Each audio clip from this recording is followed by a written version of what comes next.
গত পর্বে আমরা রক্তের গ্রুপ ও রক্তদান সম্পর্কে জেনেছি।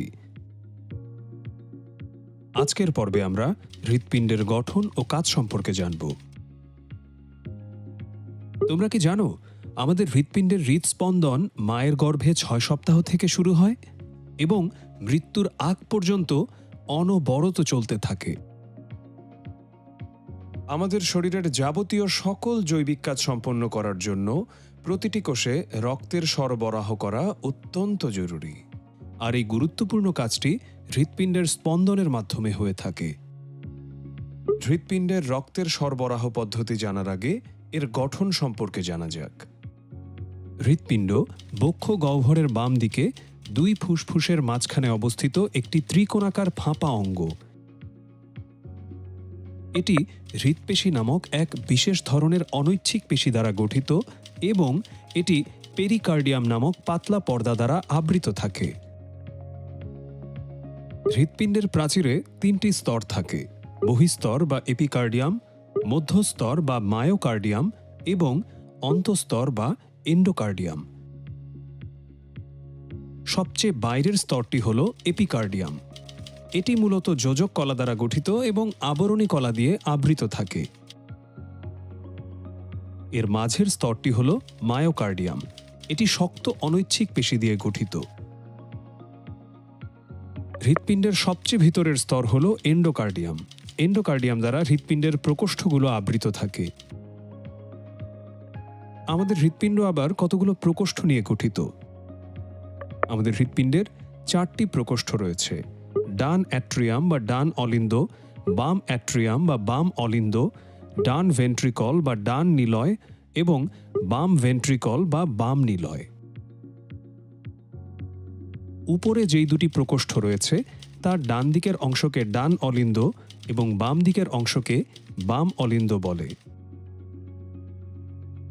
নিচের 2টি প্রকোষ্ঠের ডান দিকের অংশকে ডান নিলয় ও বাম দিকের প্রকোষ্ঠকে বাম নিলয় বলে। অলিন্দের প্রাচীরের তুলনায় নিলয়ের প্রাচীর বেশ পুরু হয়ে থাকে। তোমরা কি বলতে পারবে কেন এরকম হয়? অলিন্দের প্রাচীরের পেশিগুলো সংকোচনের মাধ্যমে নিলয়ে রক্ত পাঠায়। এক্ষেত্রে অলিন্দ আর নিলয় খুব কাছাকাছি অবস্থান করে বলে খুব বেশি শক্তি প্রয়োগের প্রয়োজন হয় না। অন্যদিকে নিলয়ের প্রাচীরের সংকোচনের ফলে ফুসফুসে এবং সারা দেহে রক্ত সরবরাহ করা হয়। ফলে নিলয়ের সংকোচনের সময় বেশ শক্তি প্রয়োগের প্রয়োজন পড়ে। তাই নিলয়ের প্রাচীর অলিন্দের প্রাচীরের তুলনায় বেশি পুরু হয়। ডান ও বাম অলিন্দ দুটির মাঝে একটি পর্দা থাকে, যাকে ইন্টারঅ্যাট্রিয়াল সেপ্টাম বা আন্ত অলিন্দ পর্দা বলে। আবার ডান ও বাম নিলয়ের মাঝে একটি পর্দা থাকে, যাকে ইন্টারভেন্ট্রিকিউলার সেপ্টাম বা আন্তঃনিলয় পর্দা বলে। চলো এখন তাহলে হৃৎপিণ্ডের কপাটিকাগুলো সম্পর্কে জেনে নিই। ডান অলিন্দ ও ডান নিলয়ের মাঝে যে কপাটিকা থাকে তাকে ট্রাইকাসপিড কপাটিকা বলে। বাম অলিন্দ ও বাম নিলয়ের মাঝে যে কপাটিকা থাকে তাকে বাইকাসপিড কপাটিকা বলে। ডান নিলয় থেকে বের হওয়া ফুসফুসীয় ধমনী মুখে যে অর্ধচন্দ্রাকার কপাটিকা থাকে তাকে পালমোনারি কপাটিকা বলা হয়। আবার বাম নিলয় থেকে বের হওয়া মহাধমনীর মুখে অর্ধচন্দ্রাকার কপাটিকা থাকে তাকে অ্যাওর্টিক কপাটিকা বলে। হৃৎপিণ্ডের এই কপাটিকাগুলো শুধু সামনের দিকেই খুলতে পারে, ফলে রক্ত পেছনের দিকে ফিরে আসে না। হৃৎপিণ্ডের গঠন সম্পর্কে তো জানলাম। এবার আমরা দেখব কিভাবে সংকোচন ও প্রসারণের মাধ্যমে হৃৎপিণ্ড সারা শরীরে রক্ত সরবরাহ করে এবং কার্বন ডাই অক্সাইড এবং অক্সিজেন গ্যাসের বিনিময় ঘটায়। হৃৎপিণ্ডের প্রকোষ্ঠের যখন সংকোচন হয় তখন তাকে বলা হয় সিস্টল, এবং প্রকোষ্ঠের প্রসারণ হলে তাকে বলা হয় ডায়াস্টল।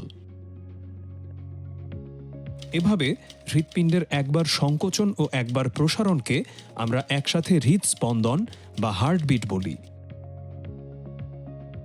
একটি হৃদস্পন্দন সম্পূর্ণ করতে যেভাবে প্রসারণ ও সংকোচনের নিয়ম অনুসারে একবার রক্ত হৃৎপিণ্ডে প্রবেশ করে ও বের হয়ে যায় তাকে হৃদচক্র বলে। হৃদচক্রকে 4টি ধাপে ভাগ করা হয়: অলিন্দের প্রসারণ, অলিন্দের সংকোচন, নিলয়ের সংকোচন ও নিলয়ের প্রসারণ।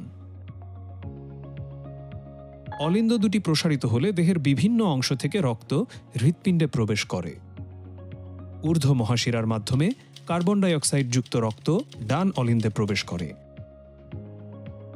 ঠিক একই সময়ে ফুসফুসীয় শিরার বা পালমোনারি শিরার মাধ্যমে অক্সিজেন যুক্ত রক্ত বাম অলিন্দে প্রবেশ করে। অলিন্দদ্বয়ের সংকোচনের ফলে নিলয়দ্বয়ের পেশি প্রসারিত হয়, ফলে ডান অলিন্দ নিলয়ের ছিদ্রপথের ট্রাইকাসপিড কপাটিকা খুলে যায়। ঠিক একই সময়ে বাম অলিন্দ ও বাম নিলয়ের মধ্যকার বাইকাসপিড কপাটিকা খুলে যায়। তখন ডান অলিন্দ থেকে কার্বন ডাই অক্সাইড যুক্ত রক্ত ডান নিলয়ে প্রবেশ করে এবং বাম অলিন্দ থেকে অক্সিজেন যুক্ত রক্ত বাম নিলয়ে প্রবেশ করে। আবার যখন নিলয়দ্বয় সংকুচিত হয় তখন বাইকাসপিড ও ট্রাইকাসপিড কপাটিকা বন্ধ হওয়ার সাথে সাথে সেমিলুনার কপাটিকাগুলো খুলে যায়। ঠিক তখনই ডান নিলয় থেকে কার্বন ডাই অক্সাইড যুক্ত রক্ত ফুসফুসীয় ধমনীর মাধ্যমে ফুসফুসে প্রবেশ করে, আর বাম নিলয় থেকে অক্সিজেনযুক্ত রক্ত মহাধমনীর মাধ্যমে সারা দেহে পরিবাহিত হয়। নিলয়ের সংকোচনের পরপরই নিলয়ের প্রসারণ শুরু হয়। নিলয়ের প্রসারণের কারণে নিলয় দুটির ভিতরের চাপ কমতে থাকে। এ অবস্থায় ফুসফুসীয় ধমনীতে প্রবেশকৃত রক্ত পুনরায় নিলয়ে ফিরে আসতে চায়, কিন্তু ফুসফুসীয় ধমনীর অর্ধচন্দ্রাকৃতির কপাটিকা বন্ধ হওয়ায় রক্ত পুনরায় ডান নিলয়ে ফিরে আসতে পারে না এবং মহাধমনীতে প্রবেশকৃত রক্ত অ্যাওর্টিক কপাটিকা বন্ধ থাকায় বাম নিলয়ে ফিরে আসতে পারে না। এভাবে হৃৎপিণ্ডে পর্যায়ক্রমে সংকোচন ও প্রসারণের ফলে রক্ত সঞ্চালন প্রক্রিয়া অব্যাহত থাকে। হৃৎপিণ্ড রক্ত সংবহনতন্ত্রের প্রধান অঙ্গ। এর সাহায্যেই সংবহনতন্ত্রে রক্ত প্রবাহ সচল থাকে। মানব হৃৎপিণ্ড 4 প্রকোষ্ঠে সম্পূর্ণভাবে বিভক্ত থাকায় এখানে অক্সিজেনযুক্ত ও অক্সিজেনবিহীন রক্তের সংমিশ্রণ ঘটে না। তাহলে আজকের পর্বে আমরা হৃৎপিণ্ডের গঠন ও কাজ সম্পর্কে জানলাম। আগামী পর্বে আমরা রক্তবাহিকা সম্পর্কে জানব।